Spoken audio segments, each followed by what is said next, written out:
Brit here. It's no surprise that our universe is governed by energy, right? And frequency. And science has proven for decades all of this, right? But did you know that God Himself operates at a specific frequency? And that once you learn to tap in and stay into that, you can actually have access to God's grace. So for the next few minutes, I want you to let go of the chaos, of the feeling of being pushed against a current that never really seems to let up. The busyness, the missed opportunities, the regrets, the constant noise in your head. And once you let yourself have this one moment completely, I want to talk to you so you can hear about this idea and experience it as a shift yourself.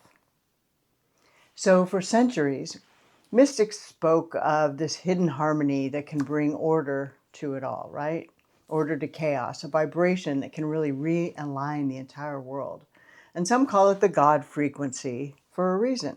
And once you hear it, once you truly feel it, everything can finally start to shift for you. And this is the story of the God Hertz. So what is this frequency, right? Okay, listen up.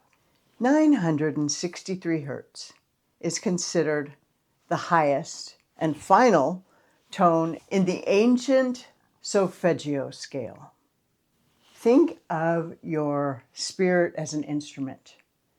And over time, with all the stress or your doubt or disconnection, that instrument falls out of tune, right? You're playing the wrong notes when you're listening to those frequencies, and you're really just reflecting the discordance back to you, right? And that frequency is believed to act as a tuning fork. So think of it. I recently had the pleasure of interviewing and spending some time with Dr. Caroline Leaf. And she talks about, in a different way, these frequencies, basically. And the name of this summit was Master Your Mind and Mouth, Step into God's Destiny for You.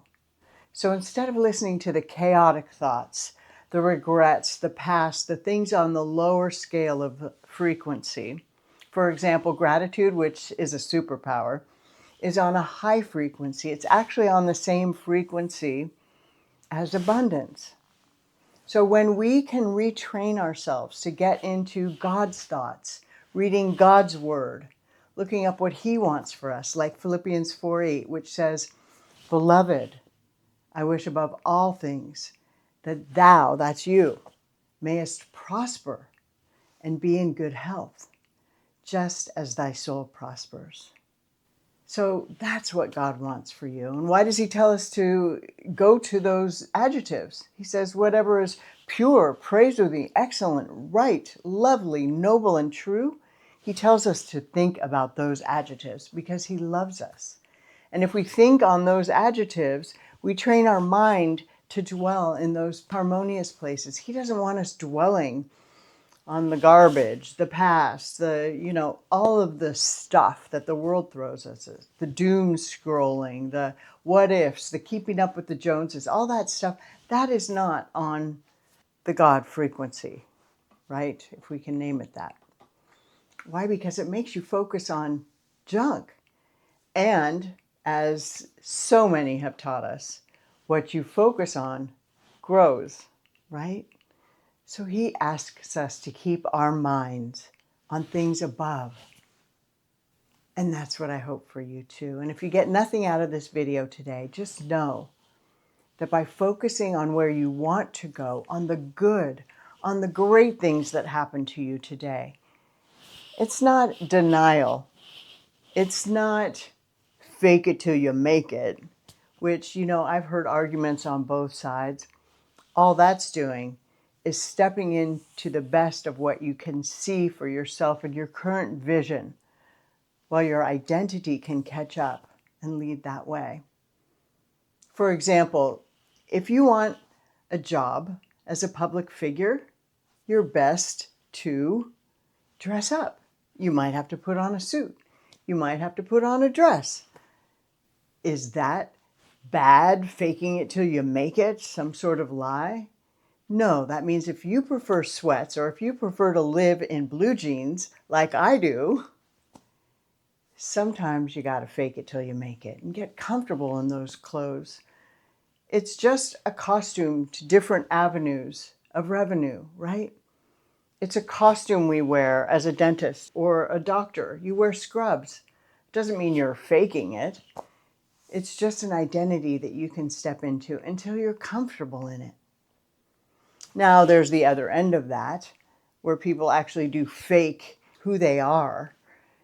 And that's a bit of a different video. So we'll get into that another time. But you can step into an identity that you wish to have. If you want to be an author and you're not one, it's not bad to fake it till you make it. Go to some writing classes until you feel like more of an author. Just stepping in that direction is how my mentor put those words. So here's to wishing the best for you.